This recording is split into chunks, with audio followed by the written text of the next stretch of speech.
مدرستنا متر رخا رقم 1 ضمن المبادرات اللي بتقدمها أسرة التربية الاجتماعية بمدرستنا وإشراف مديرنا الفاضل الأستاذ طلعت شلبي. هنقدم ندوة هامة استكمالا للندوات اللي عملناها عن التلوث والحاجات ديت. هنتكلم عن دور التنمية المستدامة في الوطن العربي. في شوية محاور أعزائي الطلبة والطالبات وأنتم عاملين اللوحات عنها هي تعمل على التنمية المستدامة في الوطن العربي. أول بعد الوقود الأحفوري.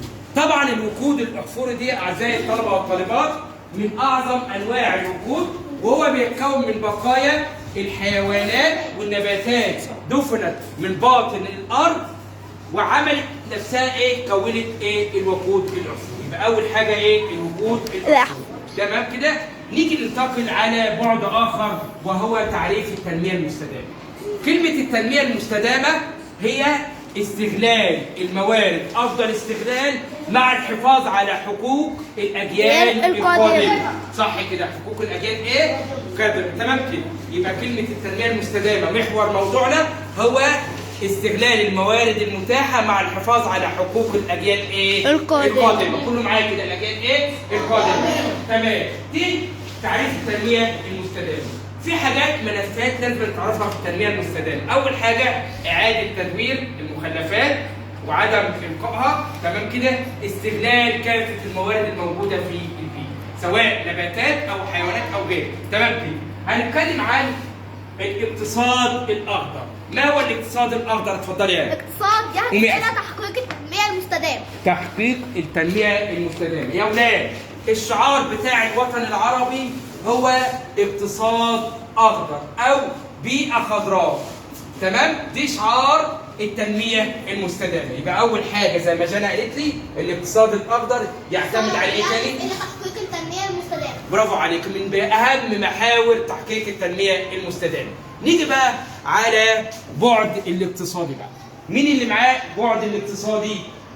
اتفضل يا البعد الاقتصادي يساعد على تحقيق نمو اقتصادي شامل ويوفر فرص عمل ويشجع الانتاج المحلي. تمام يا ولاد. كلمة اقتصاد يعني رفع مستوى معيشة الفرد، رفع المرتبات، زيادة الدخل القومي. دي البعد الاقتصادي وتوفير فرص عمل. يبقى التنمية المستدامة تعمل على توفير فرص عمل للشباب. تمام كده؟ برافو عليك يا حسن. نيجي بقى على البعد الاجتماعي يا ولاد. البعد الاجتماعي من أعظم أبعاد التنمية المستدامة. أول حاجة يا منى، أول حاجة البعد المستدام البعد الاجتماعي. أنا هقوله أول حاجة رفع مستوى معيشة الأفراد. يعني يا أولاد البعد الاجتماعي في الوطن العربي في التنمية المستدامة رفع مستوى معيشة الأفراد. في مجتمعات اللي هي العربية تقدمت وعملت في المجالات دي مثل الإمارات ومصر والسعودية. تمام كده؟ نيجي بقى على البعد البيئي. البعد البيئي هو إيه؟ اتفضل يا ريت. الحفاظ على التنوع البيولوجي وضمان هو ايه ده؟ في اتنين بعد. تمام يعني تمام. يبقى يا أولاد نقولها تاني. حماية البيئة من التلوث والحفاظ على التنوع البيولوجي وضمان استخدام موارد الطبيعية. برافو عليك. دي أهم حاجة، المحور الأساسي اللي هو البعد البيئي اللي هو الحفاظ على الموارد وعدم تلوث البيئة نحو بيئة خضراء. نيجي بقى على أنواع النقل. مين يعرف أنواع النقل؟ أنواع النقل إيه بقى؟ ماشي اتفضل. أهمية النقل إيه؟ نقل البضائع.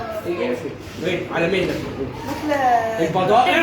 والزراعة. برافو عليك. والمواد ايه؟ الخام. واهميتها نقل البضائع وانواعها في نقل جوي. ده تمام. دي انواع. نيجي بقى على نقطة أخرى وهي أهمية النقل العضوي. الزراعة العضوية بقى. مع سمر. مع سمر. الزراعة العضوية مين اللي عملها؟ تعتمد على مخلفات الحيوانات كسمات دون الاعتماد على الأسمدة الكيميائية. برافو عليك. الزراعة العضوية دي أهم حاجة في درسنا.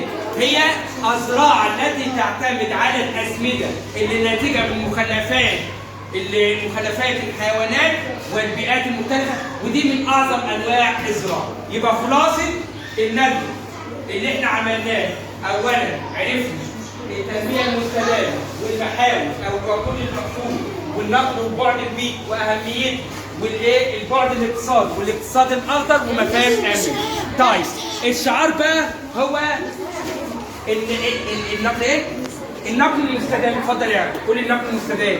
مثلا استخدام العربيات اللي بتشتغل بالكهرباء زي الامارات. برافو عليك. اللي هي ايه؟ ومصر. استخدام السيارات الكهربائيه. تمام كده. نيجي بقى على خلاصه ندوتنا ونماذج قامت بها الدول العربيه لتاسيس التنميه المستدامه. اتفضل يا عم. علي صوت. العاصمه الاداريه. علي صوتك تاني قول. العاصمة الإدارية ومدينة. برافو عليك. عملوا مدينتين يا ولاد لتطبيق التنميه الاقتصاديه والاقتصاد الاخضر اللي هي مدينه نيويورك في السعوديه والعاصمه الاداريه الجديده. يبقى كلنا يا ولاد مع بعض بقى شعار التنميه المستدامه نحو اقتصاد اخضر. كله كده نحو ايه؟